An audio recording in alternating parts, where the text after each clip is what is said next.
하나님 아버지 감사합니다.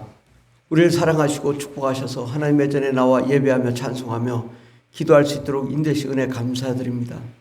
하나님, 우리가 더욱 주님을 사랑하고 주님의 뜻대로 나아가게 하옵소서. 하나님, 우리의 모든 죄를 용서하여 주시고 예수의 피로 깨끗하게 써주시고 우리를 거룩하게 함으로 어둠과 사망에서 자유와 해방을 얻고 하나님의 나라, 하나님의 영광, 하나님의 기쁨으로 가득한 거룩한 삶을 살게 하여 주시옵소서. 예수님의 이름으로 기도드립니다. 아멘. 찬송가 369장 죄짐 맡은 우리 구주. 죄짐 맡은 우리 구주 어찌 좋은 친군지 걱정 근심 무거운 짐 우리 주께 맡기세. 주께 고함 없는 고로 복을 받지 못하네. 사람들이 어찌하여 아랠 줄을 모를까. 시험 걱정 모든 괴로움 없는 사람 누군가. 부질없이 낙심 말고 기도드려 아뢰세. 이런 진실하신 친구 찾아볼 수 있을까. 우리 약함 아시오니 어찌 아니하릴까. 근심 걱정 무거운 짐 아니 진자 누군가. 피난처는 우리 예수 주께 기도드리세. 세상 친구 멸시하고 너를 조롱하여도 예수 품에 안기어서 참된 위로 받겠네. 하나님 말씀은 누가복음 5장 17절에서 26절까지 말씀입니다. 누가복음 5장 17절에서 26절까지 다 같이 봉독했습니다. 하루는 가르치실 때에 갈릴리의 각 마을과 유대와 예루살렘에서 온 바리새인과 율법 교사들이 앉았는데 병을 고치는 주의 능력이 예수와 함께 하더라. 한 중풍병자를 사람들이 침상에 메고 와서 예수 앞에 들어놓고자 하였으나 무리 때문에 메고 들어갈 길을 얻지 못한지라 지붕에 올라가 기와를 벗기고 병자를 침상째 무리 가운데로 예수 앞에 달아내리니 예수께서 그들의 믿음을 보시고 이르시되 이 사람아 내 죄사함을 받았느니라 하시니 서기관과 바리새인들이 생각하여 이르되 이 신성 모독하는 자가 누구냐. 오직 하나님 외에 누가 능히 죄를 사하겠느냐. 예수께서 그 생각을 하시고 대답하여 이르시되 너희 마음에 무슨 생각을 하느냐. 내 죄사함을 받았느니라 하는 말과 일어나 걸어가라 하는 말이 어느 것이 쉽겠느냐.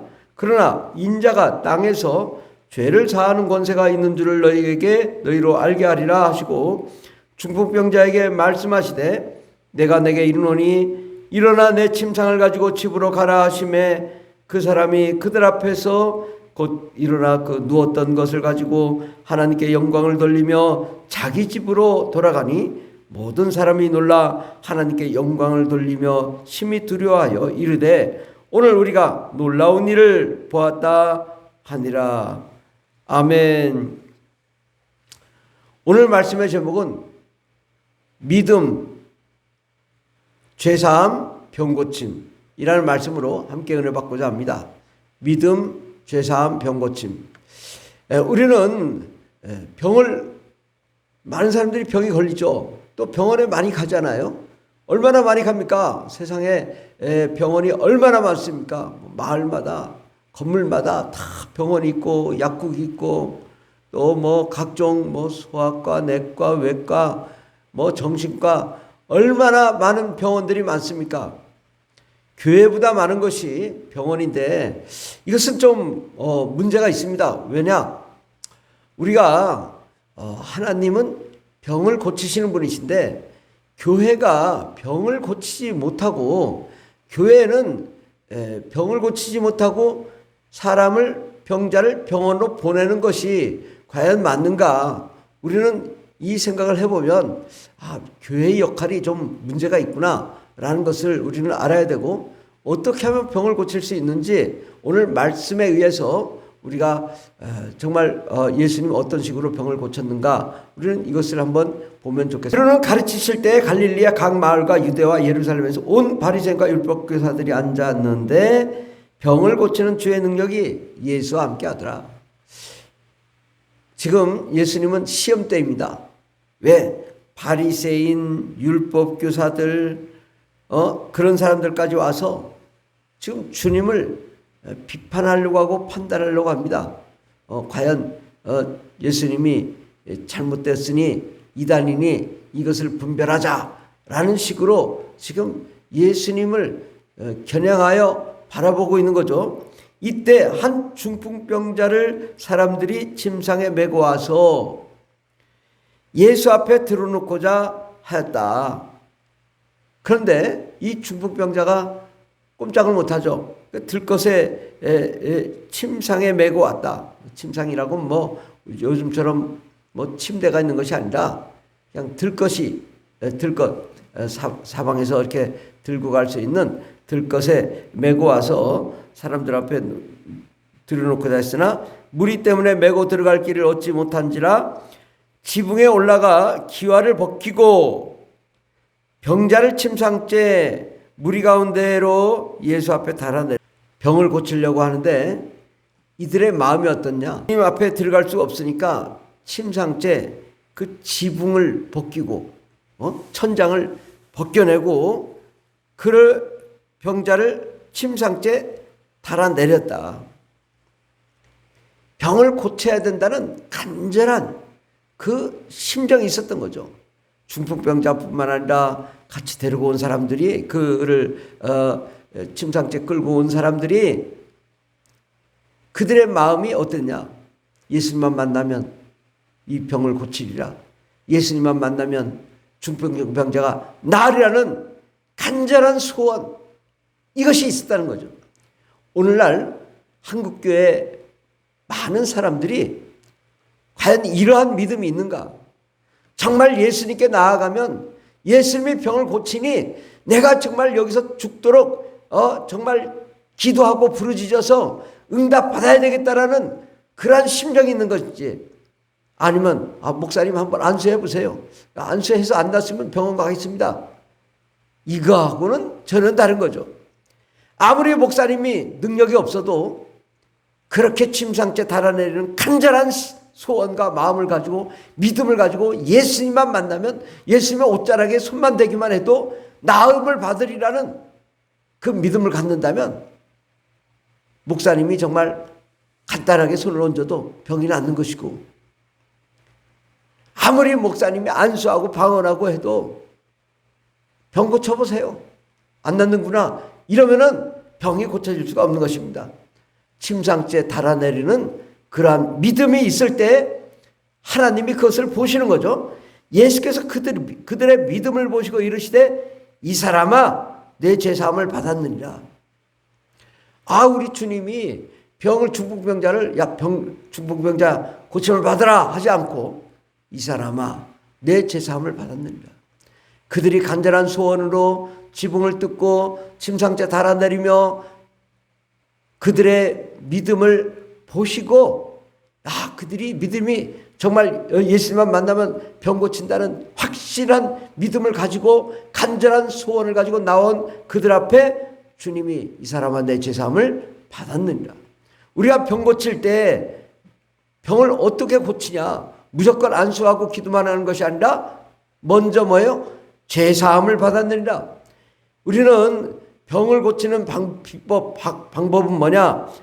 환자가 간절한 소원이 있어야 되고, 병 고치겠다는 간절한 소원과 더불어 그 믿음을 가지고 나올 때 죄를 용서하는 죄사함의 권세를 드러내야 될 줄 믿습니다. 예수의 피로 죄사함을 받았느니라. 우리가 예수님 앞에 나올 때 회개를 해야 됩니다. 간절하게 주여 내 죄를 용서하여 주시옵소서 간절히 이 죄사함을 우리가 받는 과정이 필요한 것이죠. 그렇지 않으면 하나님도 병을 고칠 수 없습니다. 예수님이 이 땅에 오신 이유는 죄를 용서하시기 위해 온 것인데, 예수님이 아무리 오셔도 죄사함을 받지 않으면 병이 고쳐질 수가 없는 것입니다. 반드시 이 사람아 죄사함을 받았느니라 주님이 그 말씀을 하실 때에 죄의 용서함을 받고 거룩하고 깨끗해지면 그를 묶었던 어둠과 사망, 악한 마귀와 더러운 귀신이 떠나가고 그를 묶었던 모든 그 영적인 범죄가 사라지고 나면 그 다음에는 하나님의 능력이 나타나는 것입니다. 그때 서기관과 바리새인들이 생각하이르되 이 신성 모독하는 자가 누구냐? 오직 하나님 외에 누가 능히 죄를 사하겠느냐? 그렇습니다. 사람이 어떻게 죄를 사할 수 있습니까? 없습니다. 또 신성 모독 맞습니다. 그러나 예수님은 하나님이시기 때문에 신성 모독이 아닙니다. 하나님 스스로가 죄를 용서하는데 어떻게 이게 범죄입니까? 아니죠. 신성 모독은 하나님을 모독하는 죄지, 하나님이 하나님이신데 어떻게 하나님이 하나님을 모독합니까? 이것은 말이 안 되는 일이죠. 그러므로 예수 그리스도는 하나님이심을 오늘 증명하는 거죠. 예수께서 그 생각을 하시고 대답하여 이르시되 너희 마음에 무슨 생각을 하느냐? 내 죄사함을 받았느니라 하는 말과 일어나 걸어가라 하는 말이 어느 것이 더 쉽겠느냐? 우리가 세상적으로 봤을 때는 말만 죄사함 받았느니라 하는 것이 이건 쉽죠. 그러나 일어나 걸어가라 하는 말은 이건 어렵죠. 그러나 예수님이 볼 때는 죄사함을 받는 것, 이것이 과정상 필요한 거고 일어나 걸어가라 하는 말이 그 다음에 뒤따라야 되는 것입니다. 그러나 인자가 땅에서 죄를 사하는 권세가 있는 줄을 너희로 알게 하리라 하시고 중풍병자에게 말씀하시되 내가 내게 이르노니 일어나 걸어라 내 침상을 가지고 집으로 가라. 주님께서 이제 드디어 죄사함을 받게 하시고 또 그 다음에 중풍병자에게 예수 이름으로 우리가 명령하는 것입니다. 일어나 걸어라. 예수의 피로 명하노니 더러운 것이 떠나갈지어다 명령하고 이 병은 고침받을지어다 명령하면 주님이 고쳐주시고 그를 치료해 주실 줄 믿습니다. 그 사람이 그들 앞에서 곧 일어나 그 누웠던 것을 가지고 하나님께 영광을 돌리며 자기 집으로 돌아가더라. 우리 하나님께서는 바로 이 병을 어떻게 고치냐? 환자가 병을 고치겠다는 간절한 소원이 있으니까 천장의 지붕에 내렸죠. 또한 주님 만나기만 하면 반드시 병을 고칠 것이라는 믿음을 가지고 나아간 거고 예수님께서 또 하나님께서 그 믿음을 보시고 죄사함을 받게 함으로 그 다음에는 예수 이름으로 명령하여 일어나 걸어가라 명령하니 걷고 뛰며 달릴 수 있게 된 것입니다. 모든 사람이 놀라 하나님께 영광을 돌리며 심히 두려워하여 이르기되 오늘 우리가 놀라운 일을 보았도다 하니라. 우리가 오늘날 이 세상에 교회들이 많지만 교회들이 능력이 없습니다. 또 교회들이 사역을 제대로 감당하지 못하니까 사람들이 다 교회로 가지 않고 병원을 갑니다. 그러나 우리가 정말 근본적인 치료는 예수 그리스도를 통하여 치료가 되어야 되는 것입니다. 그러므로 우리가 교회의 역할은 뭐냐? 믿음과 죄사함과 병고침의 역사가 날마다 일어나 하나님께 영광과 찬송을 올려드릴 때 사람들이 놀라 하나님께 영광을 돌리는 역사 일어날 줄 믿습니다. 기도하겠습니다. 하나님, 어떻게 하면 병을 고칠까? 많은 사람들이 성경에 기록이 있지만 병을 고치는 방법을 모릅니다. 그러나 우리는 오늘 분명히 보았습니다. 믿음이 병든 자가 간절한 소원이 있어야 되고 간절한 병을 고치겠다는 믿음을 가지고 주님께 나아가며 부르짖고 간구할 때 회개함으로 죄사함을 받고 예수의 피로 거룩하고 깨끗함 받은 영혼에게 예수의 이름으로 명하노니 일어나 걸어가라 명령함으로 예수의 이름으로 명령함으로 치료받는 역사가 일어났습니다. 이것이 주님의 법칙입니다. 소원과 믿음과 또 죄사함과 병고침은 하나로 이어질 때 하나님의 역사가 일어날 줄 믿습니다. 하나님, 우리의 삶 가운데 바로 이러한 믿음, 간절한 소원, 또 병고침, 또 주님의 이름 죄사함 그리고 예수 이름으로 명령하는 이것들이 계속적으로 일어나 하나님의 기적의 역사를 일으키는 귀한 역사가 일어나게 도와주시옵소서. 함께 하시네 감사드리며 예수님의 이름으로 기도드립니다. 아멘. 주여 삼차이다십니다. 주여 주여 주여 할렐루야 할렐루야 감사합니다. 오늘도 우리의 병을 고쳐주시옵소서. 성령과 안의 능력으로 충만케 하여 주시옵소서. 우리의 죄를 용서하여 주시옵소서. 우리의 믿음 없는 것을 용서하여 주시고 아버지 이제는 우리가 환자라면 간절한 소원을 가지고 예수님께 나아가며 부르짖고 기도하며 간구함으로 우리가 믿음을 갖고 믿음을 회복함으로 병을 치료받는 역사 일어나게 하옵소서.